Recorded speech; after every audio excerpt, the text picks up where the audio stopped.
Hello and welcome to this News Mobile special here from the US. What a night it has been at the Democratic National Convention here in Chicago. Vice President Kamala Harris's blockbuster speech seems to have turned the tables. I have two guests joining me today. Marc Elrich, a veteran politician, I would say, of the Democratic Party. He's also the county executive and a delegate here at the DNC. Marc, welcome to News Mobile. And Bianca Shah, a young leader from the Democrats. She's the youth chair of South Asians for Harris. First off to you, Marc. What do you make of the speech? I thought it was really good. I thought that she opened up establishing that Australia's sort of experiences, and I think one of the things she talked about a lot of people can relate to. Her experiences aren't entirely unique, and I think focusing on, like, everybody has a dream who's here, and everybody dreams that they can, find success and be able to make it in society. And it's a message that, yeah, you should be able to do that. So I thought it was pretty effective. And I thought that after she, when she finished with the introduction, she really focused on, what the problems are with Trump, which are major. And the idea of having a president who just has no commitment to the truth and has no compassion for people is a little bit challenging if you think of a president as leader of a nation. But she also talked about the things she wanted to do and her belief that the problems that we face are solvable problems. I think she spent a lot of time talking about, the military and foreign policy. And I think she was, demonstrated pretty clearly that completely conversant in this. And she's, I would trust her more. I thought the Republican guy earlier tonight said I wouldn't trust guys to take furniture out. I thought that she did a good job of making a case that she can be trusted and she cares. And I think that she did that. I feel, That's I that's think a if good people point. want I have to interrupt you here, Marc. You made a very good point about trust. Bianca, a lot of young voters, were watching this convention. I know there was a lot of skepticism. Uh, do you think they can trust Vice President Harris? Yes. Yes, great question. So I would say yes. I think that with today's speech, as County Executive Elrich just described, Kamala Harris did describe her American dream, what her path looked like from the very beginning, from her mother's roots, coming and immigrating from India, all the way to what she's done today. And what she has shown is, she got there through determination, through hard work, through passion. And what it's showing to all of us young South Asians in this country is someone is a path that we can now follow, and her steps is, the very path for us. So I think it's someone who demonstrated she exists.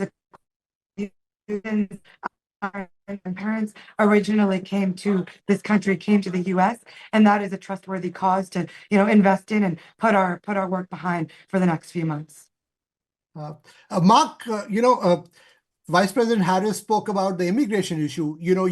You lead a county which is very diverse, and that's something. And you led a whole delegation to India. I know a lot of, and she's of Indian origin.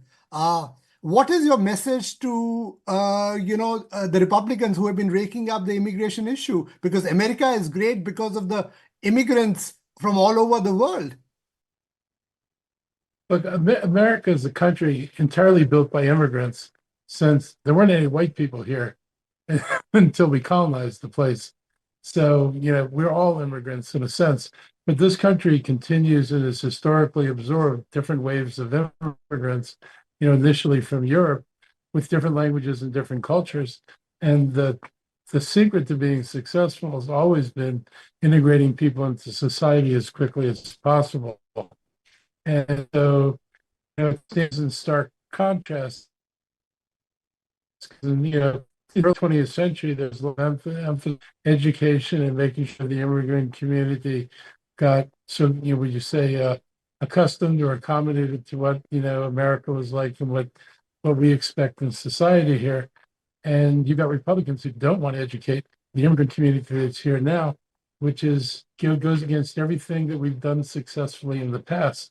So I think, that if people want immigrants to seem more like us, it would be really helpful if we'd educate them and give them a path forward.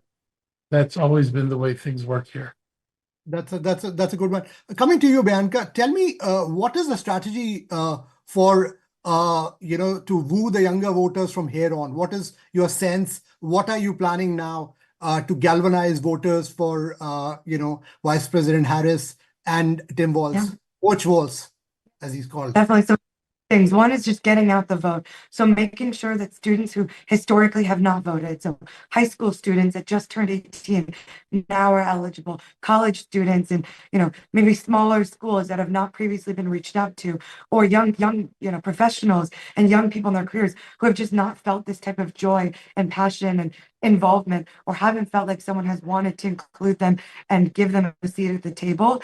Now we are going to be reaching out to them, making sure that they feel like they are part of this campaign, because as Kamala Harris said today, she is going to be a president for all of us, and we want to make sure that we are incorporating that into every aspect of this campaign in the next few months. Marc, Bianca made a very good point about what Vice President Harris said about being a president for everyone. Do you think following this speech, will she get a lot of independents, undecided voters, and also some Republicans to vote for her? So I think there are a couple of paths forward. I think one, with independents, we know from, what happened with Biden, there was less disagreement with his policies, but a lot of uncomfortableness about whether he could effectively go. And so that kind of tells you that, Harris can strongly defend the record of job creation and the things they've done, and demonstrate at the same time a kind of strength that Biden wasn't able to convince people he had. And I think that does really well for her, particularly with independents. I think with Republicans, I thought the comments from the former congressman, I forget his name right now, but he was the Republican, and he was the one who talked about how the Republican Party no longer reflects the values of the Republican Party. I mean, it's okay to have a president who fondles and abuses women. That would never have been acceptable in the Republican Party before. It's just disturbing. And I think, his point was that the Democratic Party is common with values than the current Republican Party does. And while there are differences on policy, the policy stuff, is something you can negotiate and you can work through. Values you don't negotiate. If somebody doesn't demonstrate values, it's hard to trust them. Doesn't see they have a moral compass, which Trump kind of clearly lacks. Final question to you, Bianca. Tell me the same question. So will you be approaching a lot of younger Republican voters following the fact that, the vice president has talked about unity? Also, she's spoken about all Americans. So do you think that will be a big focal point for your campaign? Yes, I think we'd be reaching out to everyone. So we'll reach to everyone, describing what the impacts of her policies would be on their lives, regardless of party. So Democrat, Republican, never voted before, independent, doesn't matter if they're previously registered or just about to register to vote.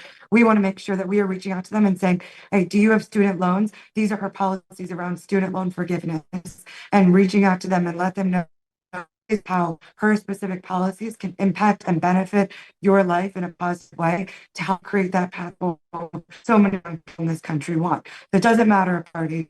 We reach to everyone, like I said, to get them involved in this campaign and get them involved to create this brighter future for all of us. Well, Marc, Elrich, Bianca, Shah, thank you so much for talking to News Mobile.